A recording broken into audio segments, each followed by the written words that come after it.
Hello everyone and welcome back to my channel. My name is Natalie and I'm obsessed with books. If you're new to this channel, please subscribe and so you can see me rant about books on a weekly basis, and also comment and like the video because I'm on a mission to get to 100 subscribers before the end of the year. I'm currently on 50, which is the halfway point, and I'm very excited.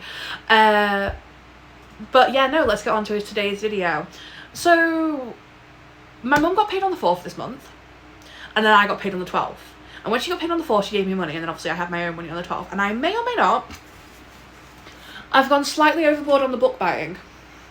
You can tell by the fact that the box is overflowing with books. I ended up buying 14 books this month, which my bank account is not thanking me for, but oh well. I'm destined to be poor at this point because I have an addiction to reading. But yeah, no, I thought I would just do a little book haul of all the books that I bought in the month of September. So I think to start off with, I'm going to do my first trip that I did was to the works that I did on the 4th with my mum, and I got 6 books. Well, my mum technically bought me one of them, so I bought 5, my mum got me 6, and I got all of these. So the ones I got was Powerful by Lauren Roberts. I wanted this because there's a way to read the Powerless book with this as like a tandem before you go on to Reckless, and I really want to do that because it is a book club pick for the Discord book club I'm in with 2 of my lovely friends, Geordie and Em run. So I wanted to do the tandem read for that. So I am going to be reading this very soon because I think it's like a quarterly book club, so you have a couple of months to read it. I think I have until the end of October to read these, so I'm fine for right now. But yeah, I'm doing the tandem read of Powerless and Powerful together, and I'm looking forward to it because my friend Lex has read this series and she really loved it, and I tend to like Lex's recommendations because if you know me, you know I love the Lightlock series and she recommended that to me. The next ones I got were The Right Move and Caught Up by Liz Tomford. I bought The Right Move for myself, my mum bought Caught Up for me. As you can tell, I'm in the middle of reading Caught Up. I bought these before I'd even read Mile High, but I knew I was reading the series soon because I was reading The Right Move for a video that I think is already up on my channel, and it is reading my favourite booktubers 5-star reads, and one of the ones she picked for me was The Right Move. And I've absolutely adored this series so far. I read Mile High at the start of the month, and then obviously I had these already and I was so glad I did because I wanted to go straight on to them. But yeah, no, I got both of these. So I forgot to mention, this I think was like £5 and these were like £6 each. So I'm glad my mum bought me Caught Up because I wouldn't have been able to get all these other books as well as these ones. But yeah, no, I was really happy when I got these and I just loved them. As you can tell, I have not read the physical copies because the spines are not cracked. I've been reading these on my Kindle, but I still own the physical copies, so it counts. But you know, I am obsessed and I really, really want the 4th book in the series, which is Play Along, I think it's called.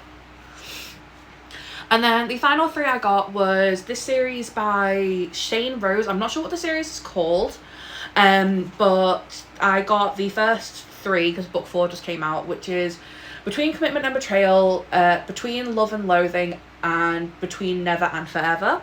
I have no idea what these are about, but the covers are pretty. And I've seen them mentioned on BookTube and BookTok a couple of times, and I just wanted to read them. I think they're like billionaire romances, and that is exactly my kind of thing. I think the first one is like an arranged marriage, and I love an arranged marriage romance. One of my favourite mafia series that I've read is called Fierce King, and that's an arranged marriage. It's one of my favourite books of all time. Is it a literary masterpiece? No, but it's still great. But yeah, no, I am looking forward to reading these. And I think these were like £3 or £3.50 each, so they were pretty cheap. And yeah, no, I am just looking forward to reading this series. I didn't know which order they went in at first, but I now have to check in with Goodreads to know how it goes. Between commitment and Betrayal, Between Love and Loathing, and then Between Never and Forever. And then I can't remember what the 4th one is called, but I'll pop it on the screen here. I don't have that one yet. So the next few books I got when I got paid. The first one I didn't get from the works, so I'm just going to do this one separately. I got this one from Sainsbury's when I was in there. I got Primetime Romance by Kate Robb. Now, I read an arc of one of her books called This Spells Love. I read it last year and I think I gave it like a 4.25 or a 4.5. It was a very fun, like enjoyable time, and it's what is like a magical realism book. And this one is the same. So basically the plot of this one is Bryn's happy ending has gone up in flames. She's newly divorced and living with a roommate, Josh, to afford her mortgage. At least she's got Carson's Cove to binge, her beloved 90s teenage soap. So when her birthday cake shows up on her and Josh's doorstep, Bryn makes a wish for her happily ever after.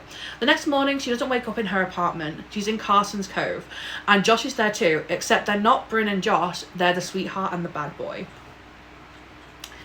And then it says, will they stick to the script or will real love change the story forever? And that just sounds amazing, because I love TV shows like this. I love little like romance with the bad boy and the good girl kind of thing. And yeah, it sounded really interesting, and I know I like Kate Robb's writing because I really did enjoy The Spells Love. So I wanted to give it a go, and it was only like, I think £4 or £5 in Sainsbury's, so I was like, I need to get it, because normally books are like a tenner each, which is expensive. And then after that, well, so before I went to Sainsbury's, I made my second trip to the works for the month, and I bought 3 books. So the ones I got was Just for the Summer by Abby Jimenez. This was £3. I did not realise when I bought this that this was the 3rd book in a series, so I need to buy the first 2. I'm going to buy them when I get my student finance thing in a couple of weeks. It's not a week actually. But I didn't know you needed to. I didn't realize you need to read Part of Your World and Yours Truly first. But I got this because I know Catherine loves Abby Jimenez's books, and I've heard so many good things about them, so I wanted to give them a go. And also the cover is just like really cute, and I really kind of love it. So I need to buy the first 2 books so I can read this series. I'm gonna get them off Amazon when I get paid. The next one I got this because I knew it would sell out of the works quickly, and even though I haven't finished the first book in this series, I wanted to get this book. It was cheap. I got The Dixon Rule by Al Kennedy. I have just finished reading this month The Goal by Al Kennedy, and then I want to go and read The Briar Used before I go back to The Legacy and then start The Graham Effect. But I knew if I didn't get this now, it would sell out in the works and I won't be able to get it again. So I wanted to get it while it was cheap, because it was only £3.50, and like that's a bargain for a book. So yeah, I now have this, and I'm looking forward to reading this because I do genuinely really enjoy Al Kennedy's writing. I think I've given every book I've read of hers a 5-star so far. I originally gave the score a 4-star because it took me so long to read it, but ever since I read it, I can't stop thinking about that book, so it's definitely a 5-star read for me. And then the final one that I got from the works was Off to the Races by Elsie Silver. I was influenced yet again by Ellen. I saw this and I know she loves this series. I know Elsie Silver is very popular. I just finished reading Flawless like a few days ago, and I really loved that book. I think I gave it like a 4-star or 4.25. Yeah, 4.25. So I'm looking forward to getting into this series as well after I finish reading the Chestnut Springs series. I think you're supposed to read this one first, but oh well, I'm going with Chestnut Springs first because I've already started the series. So that is it for all of the books that I bought in person. The ones that I got next are Amazon purchases, hence the fact that they were on an Amazon box. These have literally been sat on my bed since I got them like a week ago. But I was leaving them on my bed because I knew if I put them on my shelf I would not do a book haul, and I really wanted to do one because I got some really amazing books this time around when I went shopping. So the first one that I got was Out on a Limb by Hannah Bonham Young. Now I have already read this book. I read it on my Kindle and I listened to the audiobook of it. 6 goddamn stars, and that's why I needed the physical version. So this was the book club pick of the month for Ellen Catherine's Patreon book club, and I'm so glad it was because I don't think I would have picked this book up otherwise. But it's so fun, it's so cute. I love the characters, I love their banter, I love their chemistry, I love the romance between them. They're such a cute couple. It has amazing disability representation, and it has my all-time favourite trope in it, the accidental pregnancy trope. Now I know a lot of people don't like the pregnancy trope or the single parent trope. I do. I eat that shit up. I'm a whore for that trope. I love it so goddamn much. I blame Em for that. She's the one who got me into single parent / pregnancy trope books. But you know, this book was so incredible.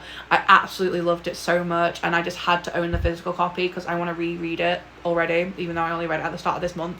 Because I kind of think I want to go through this and highlight and annotate it, just because I want to just be back with these characters because I'm so obsessed with them, and I can't wait to do the book club chat about it. The next book I got is a sequel to one that I read last month, and that is The Way I Am Now by Amber Smith. I read The Way I Used to Be last month, and I gave it a 5-star. That book is so good. It's so heartbreaking. Definitely, if you want to read that book, look up your trigger warnings beforehand, because it does touch on some very sensitive and tough topics. But I read that last month. I absolutely adored it, and I just had to buy the second book so I can read it. I think I want to get the audiobook of this, because I did listen to the audiobook of The Way I Used to Be, so I want to listen to the audiobook of this one as well. I'm gonna have to wait though until I get my Audible credits, but no, I really love like the layout of these books. The chapters are very, very short. I just really enjoyed my time when I was well, I didn't enjoy my time. I loved reading The Way I Used to Be because it was so sad, and I love me a sad book. But this one was, I just can't wait to read this one because I think it's going to be just as good, because I loved it so much. And, you know, Em recommended to me, what a shock. I loved them. That woman has made my bank account go down because she recommends books and then I kind of buy them, and then I get obsessed, and then I have to buy the rest of the series. The next one is another one that Em recommended to me, and that is Consider Me by Becca Mack. I bought Em these editions of this series for her birthday, and she loves it because she has 2 different copies of this series. She has the special editions and she has these ones that I got her, and I just feel like I'm going to love them because they're sports romances, and I love a sports romance. And I just have a feeling that I'm gonna love it, because when do I not love something she recommends? I swear to God. This is not an M hype channel. She just recommends a lot of my favourite books.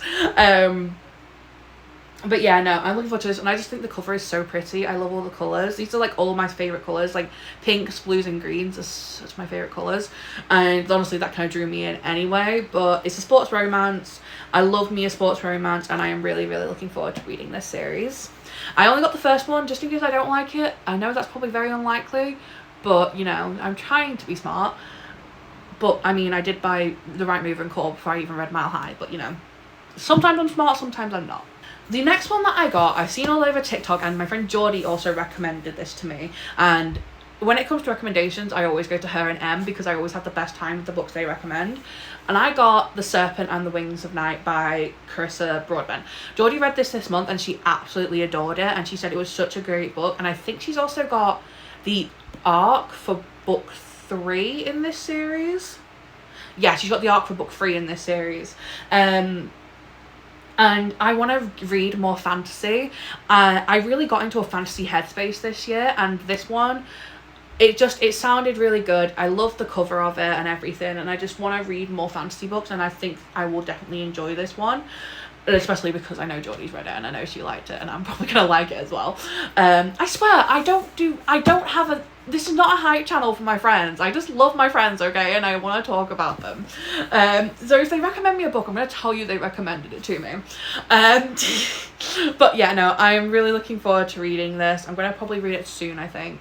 If I can get out of I go through stages where I'm either in a really big fantasy headspace or a really big romance headspace. So I was in a really big fantasy headspace last month, and I read the first 3 books in the Throne of Glass series, and I absolutely loved them. And then I took a break during Heir of Fire because I was like, okay, I'm going a bit slumpy because I've read a lot of fantasy, and now I've read like 15 romance books this month. I've read 15 books in the month of September, which I think balances out for me buying 14, so, you know.